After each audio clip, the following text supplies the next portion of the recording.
Dominic Alafaci, good morning to you. Good morning, Darren. Where do you want to start today? Oh, we'll just do the overnight market update. The Dow Jones Industrial Average put on 332 points. The S&P 500 rose 41 points, and the Nasdaq was 99 points higher at 19,211, which, believe it or not, is higher than when Trump got elected in November. You wouldn't know with all the bad press. Anyway, across the Atlantic, London's FTSE put on 51 points. The German DAX, French CAC and Italian MIB were all much higher than they were last November. Gold gave back $39.40 to $3,187.20 US an ounce. West Texas Intermediate was 87 cents higher to $62.49 a barrel. Still quite cheap, actually. And the $A is steady against the greenback and is currently buying 64 cents even. And the ASX 200 SPY is pointing to a 7-point downturn for Monday, following yesterday's effort round market put on 46 points to end the week at 8,344. Excellent work. If you'd like to speak to Dominic, the number is 133 693. Call now and you'll get straight through. You've got a list that you want to share with us from ASIC. Yeah, look, it's updated regularly, and yesterday ASIC updated the alert list. Now, can we give a prize to somebody? I don't know. Yeah, sure. Who can guess how many dodgy... Oh, I can say dodgy, because ASIC says they're not... Dodgy. Yeah, dodgy. How many people are... Don't Google it and get the free prize, but have a guess how many, for the listeners when they ring in, how many people are on this list. And I'll just read out some of the most recent ones. Yeah. Silver Invest, Trademark Horizon, Trader Academy, Fixed Interest, Compare Fixed Bonds, which is such a great...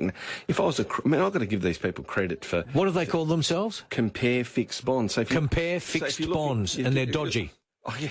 And this is only updated yesterday, so I thought I'd outline this to the listeners. And during the week before that, Apex & Co, Magnify Group, I2, First Nexus, Sprint Asset Management, Australian Star, there's an impersonation of G&S Investments, impersonation of Appen Limited, there's an impersonation of HSBC, there's an So, go to this site.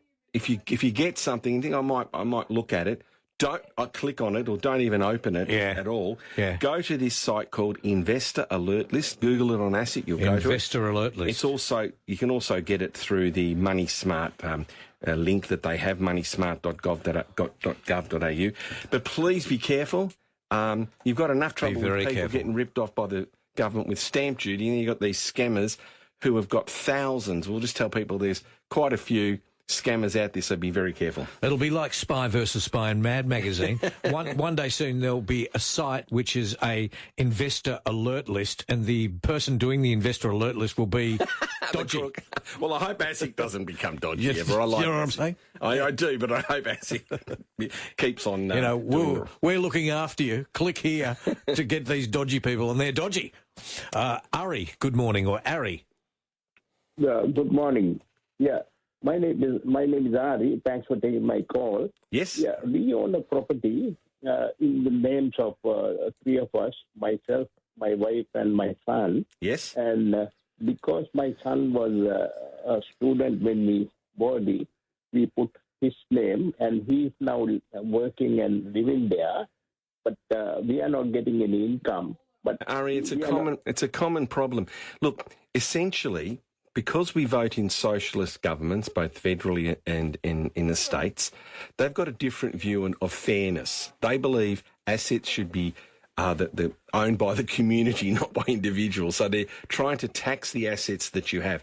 It's unfair. You can write to the SRO and see if you can transfer it to your son's name as his principal place of residence. You might be lucky. But in essence, any asset that you own that's a property that is not your principal place of residence forms part of the threshold, and the threshold's quite low, so you're probably stuck with having to pay that socialist tax. Thanks. We had to pay stamp duty. Right? Oh, you'll have. Yeah, I know. If you swap it, you have to pay stamp duty. You have to do the maths. But look, I wish I could solve the problem for you, but I'm going to be honest, 100%, and say you can't. You just can't get out of it.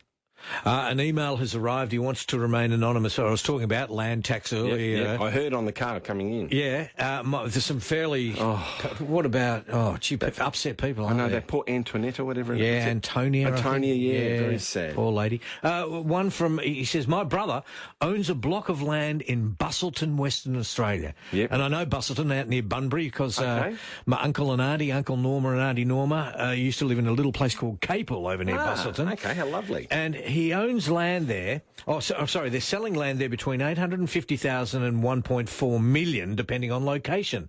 The beach is across the road from his block of land, so probably on the higher side of around, $1.4 million. He said his land tax is, guess how much? I don't know. $350. You can get bigger parking tickets for that. I reckon you can. I think if you touch your phone, it's $450 or something. $350 is his land tax for a $1.4 million property. Oh, how lucky. It'll be in its thousands over here. He said our new number place in Victoria should be state that thieves. Thanks, Ari. Frank, good morning. Good morning, guys. Yeah, how can you minimise your tax on super after you pass away? Well, Frank, there are some things... How old are you, may I ask? 86. Okay. 86. I'm sorry, Frank. If you're under 75, so listeners who are under 75, you can do certain things that change the components that it's quite legal to do. Right. You take money out and you put it back in, so to reduce the potential tax. But once you've attained 75 years of age, you can't do that anymore. So, Frank, I'm sorry. I mean, if you take all the money out now, and this sounds absolutely terrible, and I don't mean this to be rude in any way, shape or form, but if you know you're not well and you take all the tax out tax-free and put it in the bank, you've done it, then you can save tax. So if you do it afterwards, then the people who inherit the money will have to pay tax, some tax. Okay. So I don't mean to be... I hope that's not offensive to you, Frank, but I think you got the gist of what I'm saying. Yeah, you haven't got a sniffly nose or anything, do you, Frank? What was that, sorry, mate? You feeling all right, are you, Frank?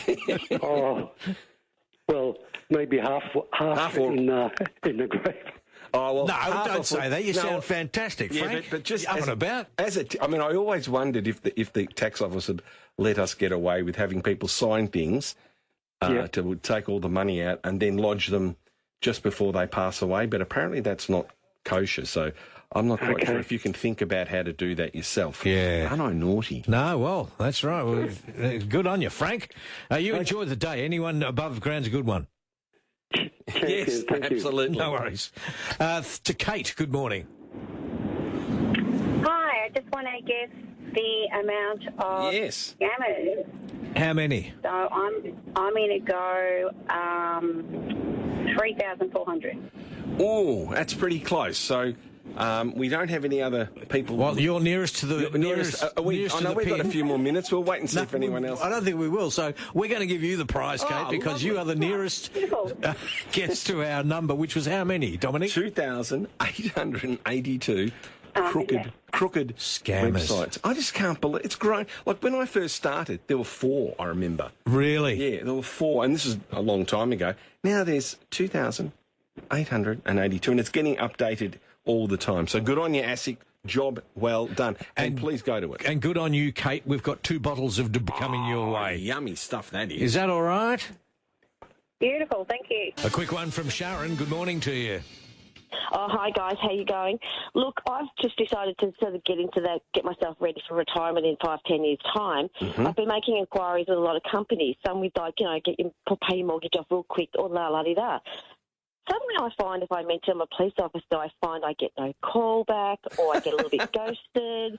So my question is, because I think I found one I like, but am I looking for ABN numbers? Am I looking for financial credit licenses? What am I looking for in their website? Okay, Sharon, the first thing you've got to do is find a member who's a member of the Financial Advice Association of Australia, the FAA, which is a combination of the Financial Planning Association and the other association, which joined together a couple of years ago. So FAA membership. Secondly, look for their AFSL, Australian Financial Services Licence, and see if there are any complaints against them. That's very important. AFCA, AFCA, that's the Complaints Authority.